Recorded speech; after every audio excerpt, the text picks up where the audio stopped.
Саламатсызбы Скалчын Өкөч. Мына сиздин учурда Жыргалбек касап болуп отуп, акындын соц тармакка жазган ырына карата комментарий жазган экенсиз. Өткөндө бир аттактуу акынга агабызга жолсом Рыскелди эл бирди көргөнү калды, кырсык гана кыргызды ойготпосо башканы тоотпой калды деген өңүттө шилтеме берип комментарий жазган экенсиз. Бирок муну бурмалап Рыскелди Момбеков кыргыз эл көптү бирди көргөнү калды деп мен түшүндүм. Айтып атат да, сиз кандай комментарий бересиз? Эми буну ал мен сөзүм эмес. Ырдын автору да мен эмес. Мен болгон ошол Жыргалбектин ырына комментарий жаздым. Жыргалбек кече бир ыр жазыптыр эми Аккеме дегенде, Аккеме деп ыр жазып бүгүнкү болуп жаткан, коомдо болуп жаткан чындыкты Чыңгыздын чыгармаларына байлап жазыптыр да. Анан буну окуган киши түшүнөт. Эмне жөн жазганчы мен бир эки эле куплетин окуп коеюнчу. Олтурушат уруулукту эскидеп, ороз кулдар өз алганын тепкилеп, бугубайдын тукумдары мас болуп, бугулардын мүйүздөрүн кескилеп дейт.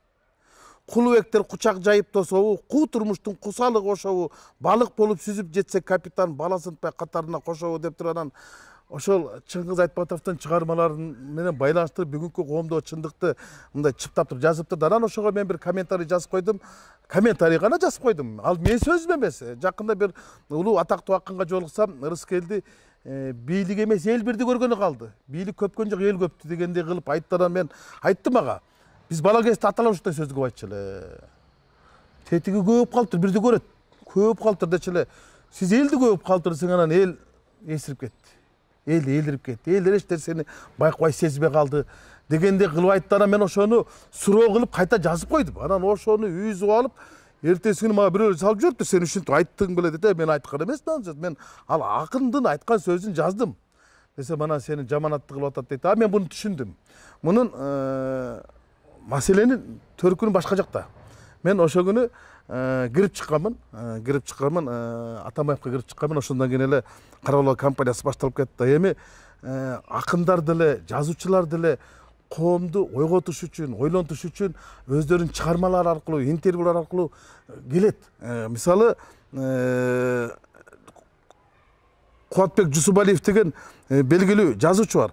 Ошол Олжобай Шакирдин интервьюсун мынтип жазыптыр да, эл өзүнүн абалын түшүнгөндөн кийин гана бир балия болушу мүмкүн. Ага чейин бир жыйынтыкка келбейт. Эл добровольный бедностька келгенден кийин гана өзү коргоп жашайт. Ага чейин тарп тайланган кузгундай болуп, азыркы абалында жүрө берет самсалап. Качан гана жакырчылыкка жетип, духовность эмне экенин түшүнгөндө, ошондо барып сен айткан философту презент кылып алышат. Мына улут ошондо сакталат, ошондо барып улут өзүнүн үрп-адат жолуна, адамат мадан жолуна түшөт деп бул айтып атат. Мындайча айтканда, Кубатбек Жусупалиев кыргызга күйгөндөн, кыргыз элин сүйгөндөн, элдин намысына тийип айтып атат. Билесиңерби, Дооронбек Садырбаев бир кездерде жогорку кеңеште мынтип айткан: "О, мурдуна бок сүйкөгөн кыргызым, эми белиңди бекем бууп, зөөкүр уулдарыңа чыда" деген. Эгерде биз бактылуу чочконун мурдунан бок кетпейт деген сөздүн өңүтүнө карасак, Дооронбек Садырбаев, Кубатбек Жусупалиев бизди кузгунга теңеп, ал чочкого теңеп айткан. Аны менен биз укпай койдук беле. Ал ошол кездеги чындыкты чыркыратып, анан кантип айтайын ушу чындыкты деп, ушу чыдамы кеткенден намысын ойготуш үчүн ушинтип күчөтүп айткан. Булар деле азыр ошо элдин намысын ойготуш үчүн айтып атат да. Анан ошону ачыкка чыгарып койсоң, анан сен жаман болуп каласың. Эми мен түшүндүм, мунун артында кимдер турганын деле билем. Анча-мынчасын карап көрдүм, жанагы каргап шилеген комментарийлерди окудум. Эми баягы жашаган дареги жок, жазганын данеги жок, докансалар түшүнүү жок түркөйлөр эле жазып атат. Алар мени эптеп элге жаманатты кылыштын максатында жазып атат. Бирөөлөр айтып койду, анча-мынча тыйынын берип койду. Эми алданган адам бул жалданган адам да. Жалданган адам менен алданган адамдын айырмасы эмне? Анан баягы көрүп ирген ит жаман, көрмөгөн бит жаман дегенде ит менен битке тегелтине кылам. Болгону ушул. Бирок бир нерсе айтып кетейин, мындан бир ай мурун ушундай болгон. Ушундай болгон, анда дагы Атамбаевка кирип чыккандай болгон болуш керек да. Мен Замир Казакбаевка бир 45 мүнөттүк маек бергем. Ошо 45 мүнөттүк маегимдин 6 секундтук жерин алып алып Рыскелди элди мал деп айтты деп аны чыгарып койду. Анан элдин баары сен ушинтип айттың дейт. Мен айткан эмесмин. Ошол 45 мүнөттүк маекти карап көрбөйбү? Мамлекеттин эң эле негизги байлыгы эл. Ошо элге болгон мамилеси малдыкындай мамиле кылып атат деп мен күчөтүп жазгам, айткан болчумун да. Анан ошону эле бөлүп алып турду. Азыр деле туура ошону кайталап атат.